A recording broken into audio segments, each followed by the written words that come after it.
जो व्यक्ति इंद्रियों को जन्म देने वाला है, इंद्रियों का स्वामी है, पहला श्लोक में बोल रहा था, अभी उस वीडियो में पूरा हो पाया था, उसी वीडियो में एवं उक्त्वा हृषिकेशम गुडाकेश परम तप न योत्सह इति गोविंदम उक्त्वा तुष्टिम बभूवः। वो पिछले वीडियो का जो पार्ट कट गया था उसमें इसी श्लोक पर हम लोग कार्य कर रहे थे। तो इंद्रियों का स्वामी कौन है? श्री कृष्ण। गुडाकेश कौन है? अर्जुन। परम तपः कौन है?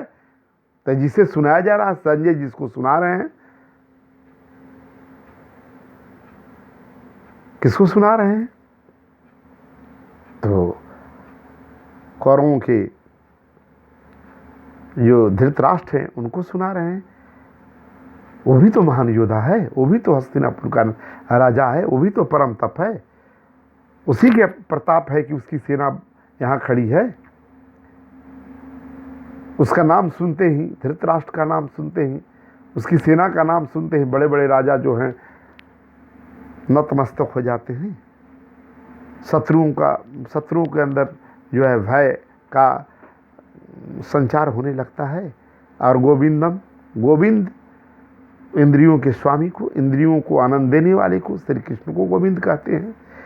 तो यहाँ बात इंद्रियों की है, इंद्रियों के शिथिलीकरण की बात है। यहाँ पर बात है अर्जुन की जो इंद्रियां शिथिल हो गई हैं, जो काम करना बंद कर दी, चाहे जिस राग द्वेष से बंद कर दी हो, उनको जगाने की बात है। इसलिए यहाँ पर जो भी विशेषणों का प्रयोग हुआ है वह इंद्रियों से संबंधित देवताओं के, श्री कृष्ण के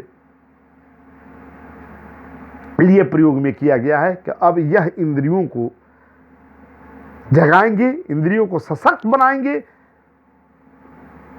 ऐसा संजय जो है इन संबोधनों के साथ ये बात धृतराष्ट्र को उन्होंने कहा। अब सुनिए, अभी संजय ही चल रहे हैं, दो, एक तो पूरी स्थिति का वर्णन कर दिए और तब कहते तम उवाच हृषिकेश प्रहसन इव भारत सेनयोभ्यो मध्ये विषीदन्तम इदं वचः। तम उवाच्य, उससे, किससे? अर्जुन से। हृषिकेश इंद्रियों के स्वामी, इंद्रियां शिथिल हुई हैं, इसलिए यहाँ पर इंद्रियों के स्वामी की बात हो रही है। इंद्रियां काम करने बंद कर दी हैं, ज्ञान इंद्रियां काम करने बंद कर दी हैं, कर्म इंद्रियों ने काम करना छोड़ दिया है।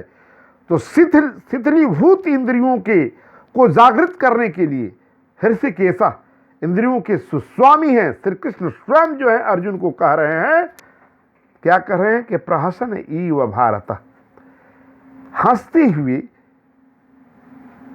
सेनोरुभय मध्य, दोनों सेनाओं के बीच में ले जाते हुए विषीदन्तम इदम, खिन्ने हुए अर्जुन को इदम बचा, इन वाक्यों को कहा। हे भारत, इन वाक्यों को कहा। भारत यहाँ पर संबोधन हुआ है भरतवंशी धृतराष्ट्र के लिए। दो संबोधन इसमें आए, हृषिकेश और भारत। हृषिकेश इंद्रियों के स्वामी श्री कृष्ण के लिए आए और दूसरा भारत जो आया भरतवंशी, जो कथा सुन रहा है धृतराष्ट्र के लिए आया। अब आया श्री भगवान उवाच्य। अब श्री भगवान जो है कह रहे हैं, श्री भगवान किसे कहेंगे? तो जिनकी इंद्रियां शिथिल हो गई हैं, श्री कृष्ण उनको कह रहे हैं। क्या कह रहे हैं? अशोचान शोचस्त्वम प्रज्ञावदांश्च भाषसे गतासुन अगतांसु नानुशोचन्ति पंडिता। हे भगवान ने कहा कि तुम पांडित्यपूर्ण, अशोचान जो नहीं सोचने वाली है, अशोचान जो शोक के लिए उचित नहीं है, अनशोच्या शोक करते हो तुम, उसकी शोक, उस विषय के लिए शोक करते हो जो शोक करने वाली है ही नहीं। प्रज्ञावदांश, पांडित्यपूर्ण बातें कहती हो, भाषा से गतः जो चले गए, अशून्य जिनके प्राण, अगतः नहीं गए हैं, अशून्य जिनके प्राण, कभी नहीं अनुशोचंती पंडिता, विद्वान लोग उसके कभी सोच नहीं, उसके बारे में शोक नहीं करते हैं।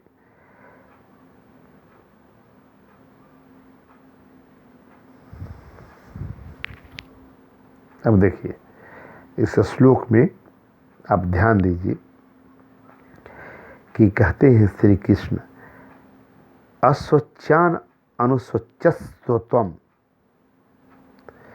ये तुम्हारे मन में जो शोक आया है, ये मेरे गुरु हैं, ये मेरे भाई हैं, ये मेरे पिता हैं, यह जो तुम्हारे मन में शोक आया है और जिस शोक के कारण तुम्हारी इंद्रियां शिथिल हो गई हैं, तो श्री कृष्ण देखिए कितने एक कुशल वक्ता हैं, एक कुशल स्ट्रेस से बाहर निकालने वाले एक नायक हैं, और अपनी कुशलता से, अपनी वाक्य पटुता से, अपने ज्ञान से